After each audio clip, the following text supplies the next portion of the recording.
આ single part આવે liquid, આમાં કોઈ મિક્સ કરવાની કંઈ જરૂર નહીં.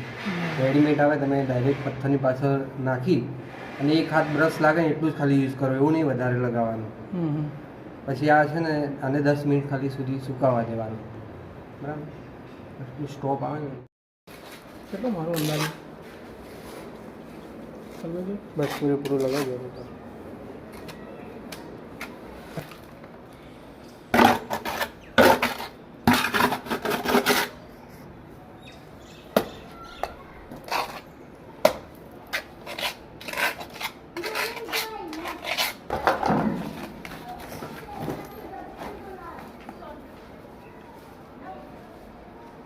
આ ટેકો પડ્યો. હા